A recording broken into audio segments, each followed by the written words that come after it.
Hi all. Yep, I'm here. Thanks all for joining once again. This is a quick lab on hierarchy. We're going to cover a few things. We're going to do some installation of using the GUI, and then the next lab will be us using PowerShell to do everything. So for this one, we're going to use GUI to do the installation of the CAS server, the central administration site, the primary site server, and secondary site server. We'll also view some status messages activity related to the site server installation for each of these roles. Also, we'll probably configure an appropriate boundary for the environment. That pretty much covers it. So we're gonna use three images. We've got three VMs. Well, the first one is gonna be the CAS. This is the central CAS. It's called this. The server is called Central, and that's what we're going to configure as the CAS. We have another one which we're going to configure as the primary site server, and we have the last but not least the secondary server that will be configured as the secondary site server. Here I've got Nabuzo who will be observing me, and if I run into any technical issues, he will let me know. If we lose connectivity. Okay, so enough said. Let's jump straight into it. Basically, the prerequisites have all been installed on all the machines. This includes SQL and the features and all the features and all that, and the firewall has been enabled. All that has been set up, and the accounts have been created. So starting on the primary site server, we are going to extend the schema. So if we just go to the download that we previously downloaded, and we run the schema.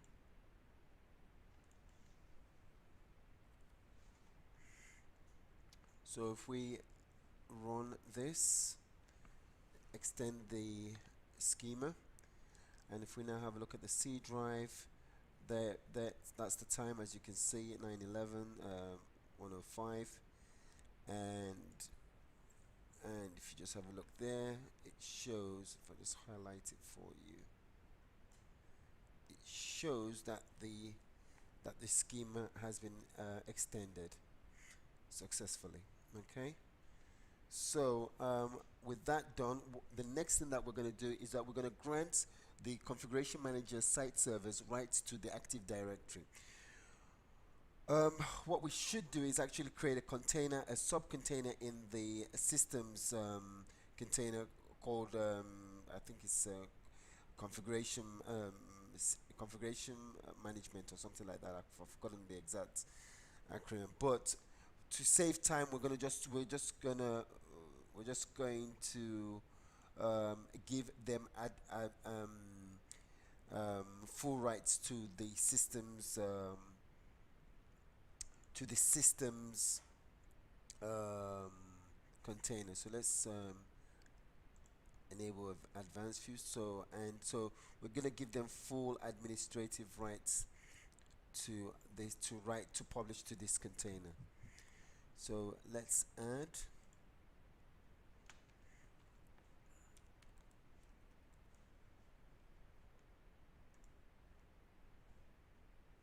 Oh, sorry, and keep forgetting that we are doing this for the computer objects. So do that, and we're gonna give it full control, and we want to do that for both this object and all descendant objects. Click OK and apply that. Click OK, and we're going to do that again for the primary site server. Again, full control, and again we say to the descendant objects, apply that, and last but not the least,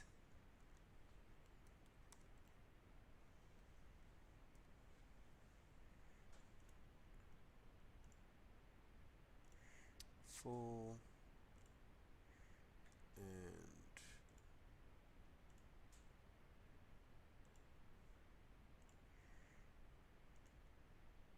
okay, so just have a quick look. Secondary, full, objects and descendants. Primary, full, object and descendants. Same with central. So that's all good. Apply, okay. So so what have we done so far? We've extended schema. We've given the um, the the site servers rights to publish to that container, to the systems container, which where the system management container will be created. So now we are going to start by installing the the CAS, configuring the CAS server. So on the CAS, we go to the previously downloaded folder, and we run the splash.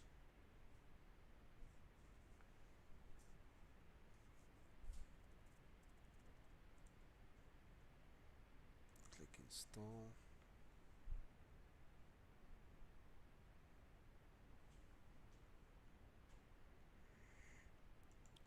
Next. So here, be careful that you make sure that you choose the correct. What we're installing the central administration site. Click next.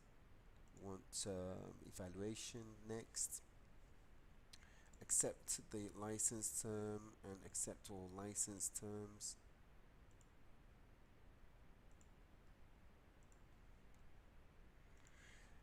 We've previously downloaded the prerequisite files that are needed, so let's just go there and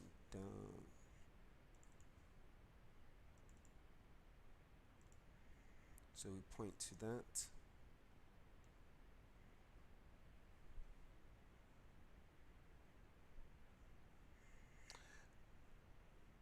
It's good that I show you also that you can actually view this in real time.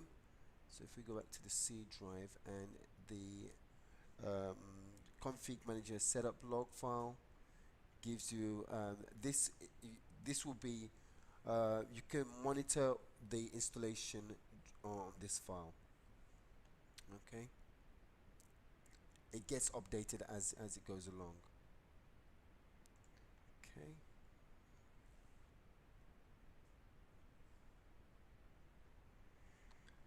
Okay, so install the English, that's what we need. We'll just take the default. Site code, we're going to call it CAS. And site name, be careful that you don't make any spelling mistakes here, because you can't rename it after you've done this. So we're going to call it CAS admin site. Okay, take default, next. So we're installing this as the first site in a new hierarchy. So take the default, just make sure that you got 4022, verify that as the service broker port. Click next, click next, and that's the FQDN path for qualified domain name. We don't want to join at this time, and that's the summary. Now this summary, let's just click next. This summary actually, if we go into the temp, I could show you that this has actually been, this has actually quoted an autosave file. So that's the autosave file which can be used. Let me just bring this up. So as you can see, this has all the information that we just given it, which can be used as a script for scripting. So it can be useful. Just wanted to point that out to you. Okay. So let's continue. So that's the verification has completed. I'll also show you that, but before, let's just start the installation.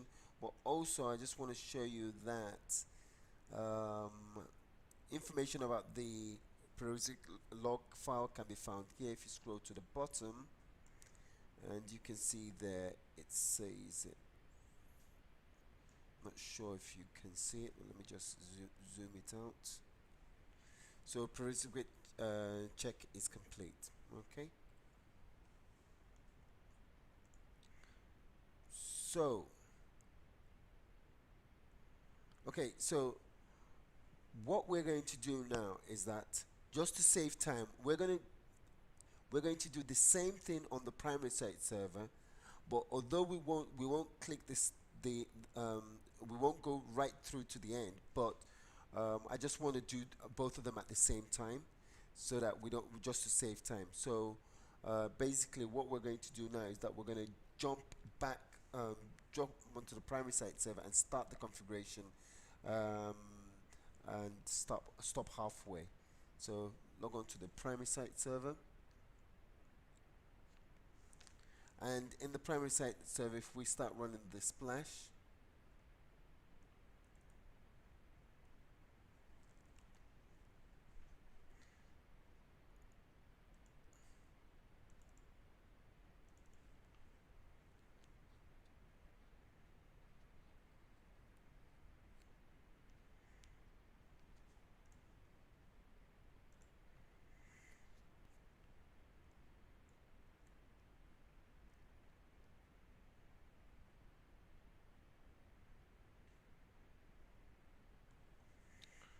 click next. Now here we are going to we verify that we're installing the configuration manager primary site server. As you can recall, previously we chose to install a central administration site, but now we're using the primary site server. We're setting this as a primary site server. Click next. We're taking the evaluation. Click next. Yeah, we're going to accept the license. Also for SQL and Silverlight. Click next. We previously have already downloaded the prerequisite files, so let's go there and grab that.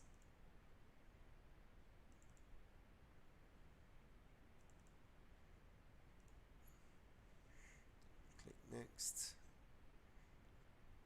So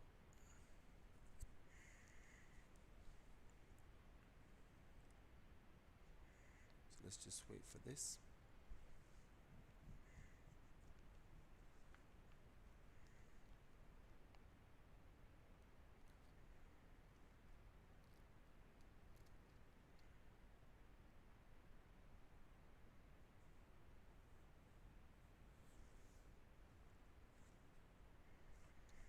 Okay, likewise, we are going the current the supported language is English, and the site code is PRI for primary, and we're going to call this primary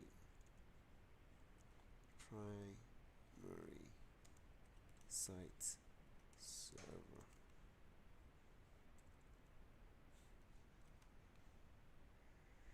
We're going to take the default console, obviously, to be installed.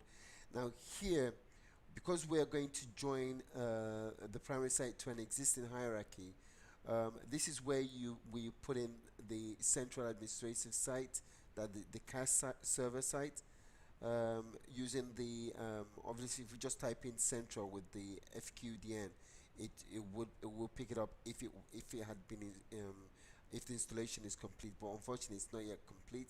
So we're just going to give it a few minutes and wait, and we're going to jump onto the CAS installation and see how we're getting on there. So let's jump over onto the central server.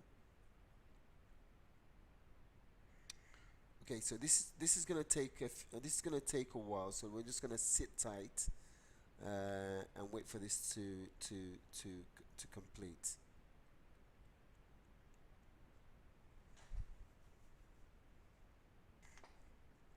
Okay, so that's completed, and we can view the log. And if we just scroll to the bottom, it's the same config manage setup folder. And if we just scroll down to the bottom, it says there, I'm not sure whether you can see it. Zoom in. Completed the configuration manager 2012 server setup. Okay. Alright, so now we just cancel out that, close, and exit. Hopefully the database will be all ready for us. So if we just launch the console,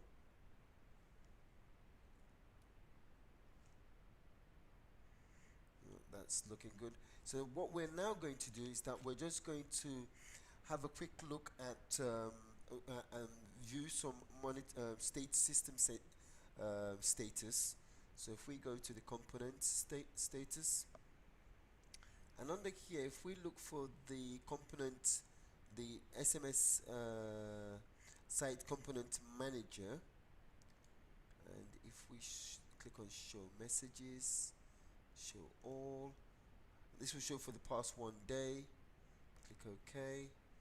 And here what we're looking for is just for the 1027, and if we click on the details, and if I just zoom this in for you, as you can see, it says that the site component manager successfully configured the site system. Okay, so, and if we move on, and if I just click OK to this, cancel this out, and if I go to the hierarchy, the SMS hierarchy, I can never find this unless I set it up. If I do it,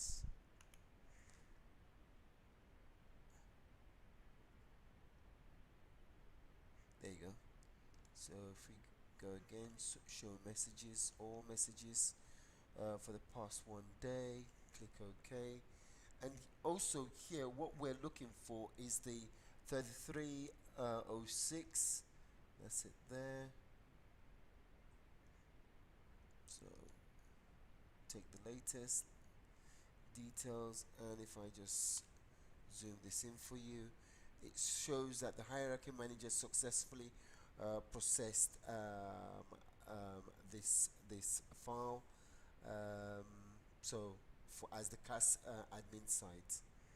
Okay, click OK to that. And last but not the least, if we go and have a look at the win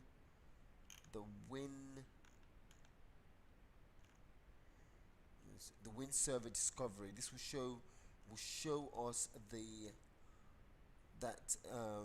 discovery that has been made.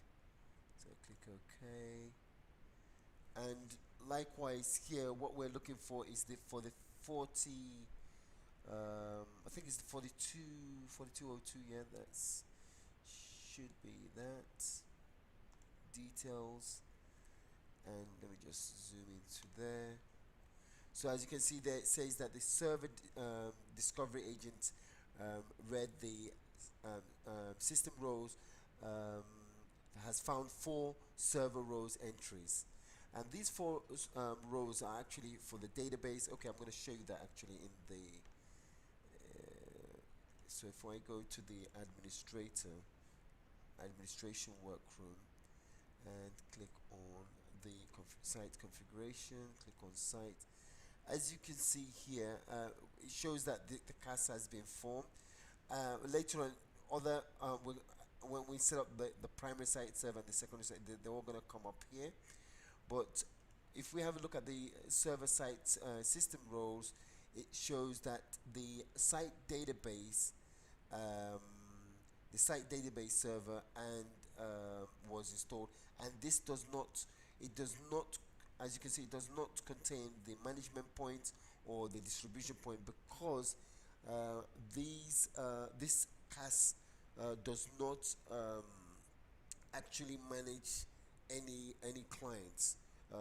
Client machines and objects will be managed with the primary site server and the secondary site server. So we're pretty much done here. What we can do now is that we're going to jump back onto the primary site server, and now if we type in central as the, if we type in central as the fully qualified domain name, if we just type in central, it will resolve it, and you'll see it will resolve it, because it has now because the central administration site server has been configured. So we join the primary site server to an existing hierarchy. Click next. As you can see, it found it, and now we're this is the part for the SQL. So move on. Just click next, next, next. Okay, here we are going to choose to configure the communication method for each site system role. So instead of forcing it to be HTTPS, I do recommend that you set it for this, and then you can manually do it yourself. Click next, click next. We don't want to click next. So this I'm going to show you as we go on, but this has all been scripted in the autosave config ini file that I showed you previously when we were doing the CAS. Click next. So let's wait for the prerequisites to run.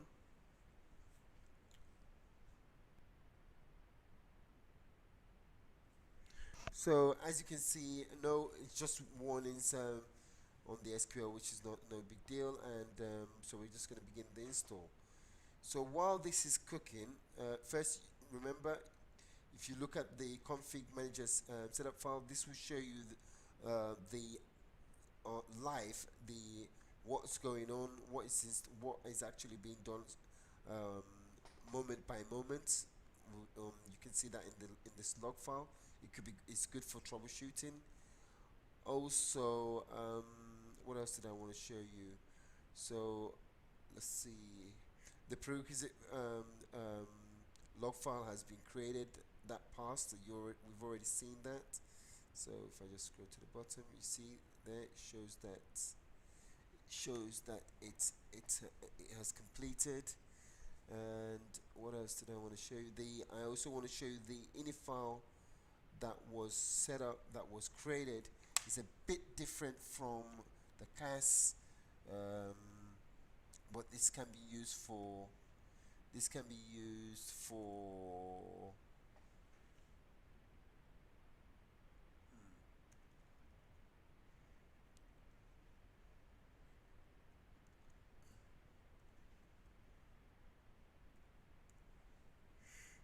okay. So this can be used. So that's the config manage autosave file. So this ini file can be used for scripting. Let me just blow this up so that you can see it better. So as you can see, it shows the site code, primary, the primary site server, all that stuff that we configured manually. You can now use this and script it for another primary site server if you want it to be rebuilt elsewhere. Okay, so we have completed all that we're going to do. All we now need to do is to wait for this installation to complete for the primary site server, and once that, we'll also go and have a look at it and make sure that the link between the two site servers have been configured. In the interim, what we can do is we're going to jump onto the third server, and we are going to set up we can set up the site server to give, we can give the primary site server admin rights on the secondary site server, so it can perform, create a secondary server on it, site server on it. So for us to do that, what we need to do is just to get onto the secondary site server, and we should just give it the admin rules, because it's the primary site server that is gonna, this is what we're gonna use to configure this site server. We don't need to add the CAS. So for the local server and groups, so administrator, so we are going to add an object. We're going to add the computer primary 1. So primary 1. So now this has got admin rights, and it will be able to we'll be able to use the primary site server to configure this as the secondary site server when the time comes. But for now, let's let's just wait for the primary site server to get configured. So let's just wait, and we will be we'll continue once it's ready.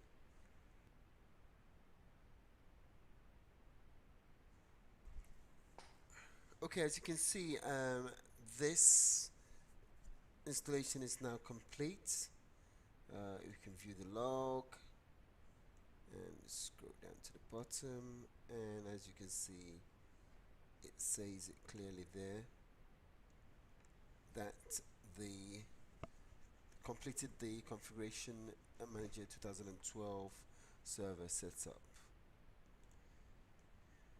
Okay, so we're going to close that and exit. Now hopefully the database will be ready and it won't go into read-only mode. If not, we'll have to wait until that is complete and ready. Okay, so far so good. That looks good. So what we're going to do now, instead of we're not going to go through all the status system components like we did previously, but what I want us to do instead is to have a look at the database replication. And as you can see here, it's still showing that the CAS is the primary site. The CAS is the primary site. The primary site is the child site, and the leak state is still unknown. So we need we need to wait for this to show that the link is active before we do any administrative configuration on the primary site server.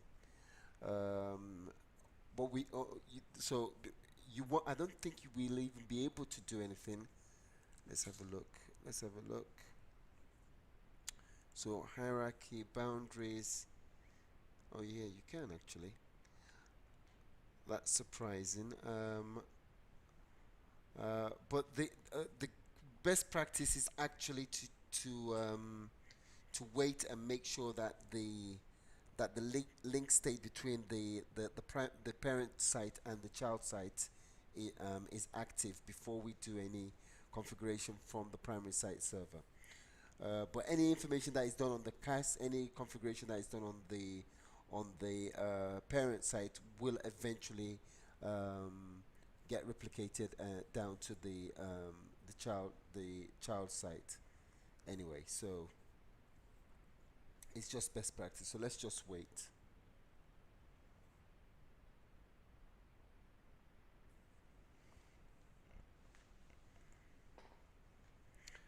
Okay, at last, the link is now active. It took a long time, but we're finally there.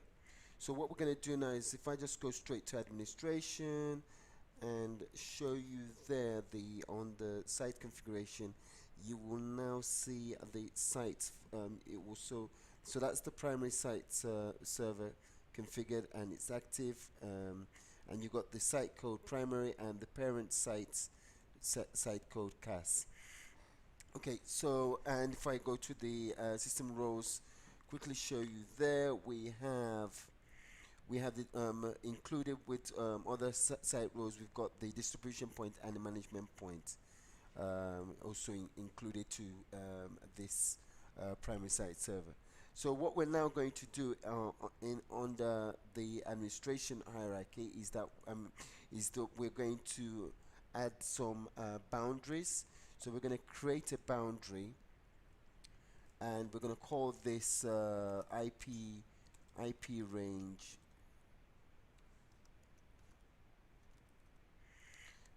for primary site server. Oh no, just primary site 1. Let's call it primary site 1. And we're going to choose the range, and we're going to choose 192.168.3 and 10,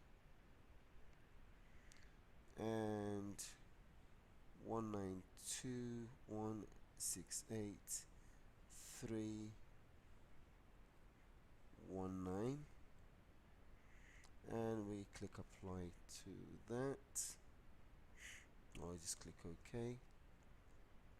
And in navigation, if we click on the boundary groups, we can create a boundary group, and we're going to call this the boundary group for the primary site primary site 1 clients. So and then if we add the boundaries, we're gonna choose that boundary that we've just created, the range that we've just created, and also for the reference, we are going to we're going to use this site group site for the primary site server.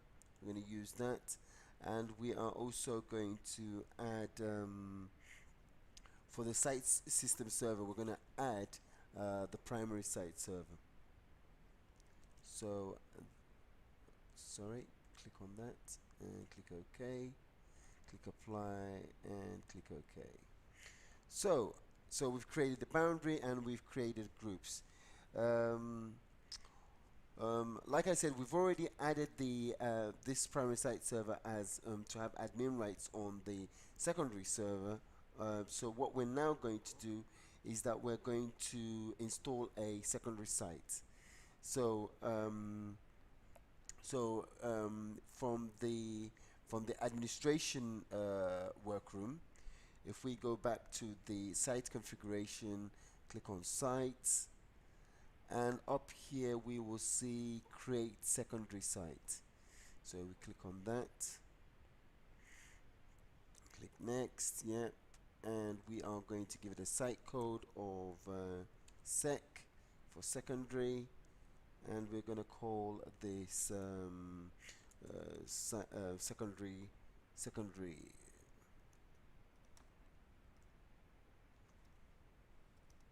site server. The site, actually what we will do, it's the name of the, let me copy this. So that's actually, that's for the actual server itself, and that's the site name that we're gonna give it. So that's all good. Click next. So what we're just going to make sure that we are we're going to install and configure the source file over the network, so that we don't need to worry about that. Yeah, that's all fine. Click next. Wait, let's have a look at that.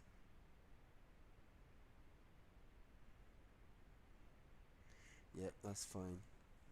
So just verify to make sure that the ports for the broker is 4022. Click next. Obviously we're going to install and configure IS if it's required by the configuration manager. And what else? No, click next. Yeah, just take the default, validate, click next. Okay, for the boundary, we're going to create a boundary, and we're going to call this boundary secondary.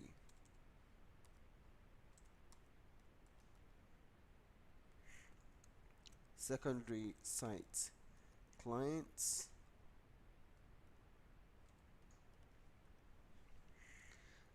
And we're going to say use this this boundary group for the primary sites server. Yep. And what else are we going to do here?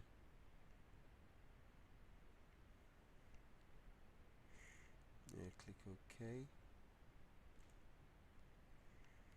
So the boundary has been the boundary group has been created and added. And now if we just click next for the confirm the settings, yeah, and click next. So that's all done successfully, and we are and click close. So there you see the secondary site server. Sorry, this is pending, the state is pending. That's the site code, and the parent site code is the primary site server. Sorry about that. So if we highlight the secondary site server and click on sorry guys, click on show install status, you can see that it is performing that now. And let's just click OK, and we go into the monitoring workspace. So on the monitoring workspace, and if we go into site hierarchy and there you go, you see well, this is still in progress, but you can see it will take about 20 to 30 minutes before you see the secondary sites appear here.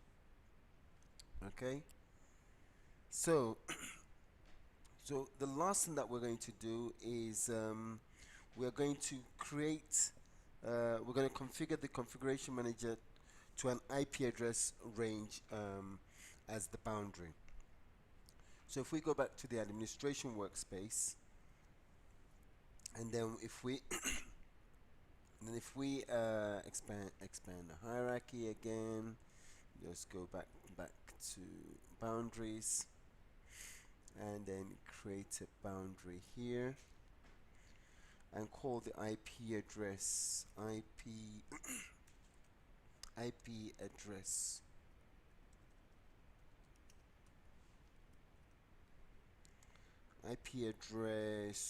range for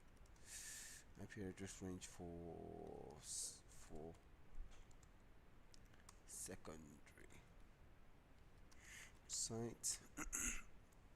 And then we choose the IP range, and the IP range we're going to choose this time is 192.168.3.20, and we're going to do the same for 192.168.3 to end at 29, or anything that you choose. For the boundary group, we are going to add the secondary sites for that. So we click on the secondary site clients, and then click OK. Okay, so that's there. That's pretty much it. So we've added the boundary group, we've added the range. So if we click OK to that. So that's the range that we've chose for the secondary site. So if we right click and click on the properties, and on the properties, let's see, yeah, that is all correct. Though what I was expecting was I am looking for the reference.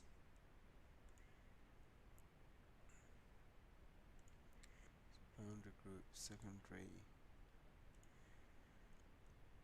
Oh, there you go. So if we have a look at the reference here, you can see that the secondary site has a fast connection. Is the fast connection. You can change the connection here if you want to, or add another one here. So I don't think there is anything else.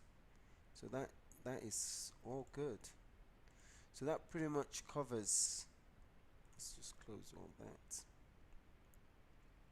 So that pretty much covers it. I don't think there is anything else that we need to go over. If you've got any questions, please get back to me. And that's it. Have a good one. Cheers. Bye. Like I said, the next lab we're going to use PowerShell to do all the prerequisites and features installation, and also we could use the PowerShell to do all this installation so that you don't have to go through all this GUI stuff. Okay, talk to you guys later. Cheers. Bye.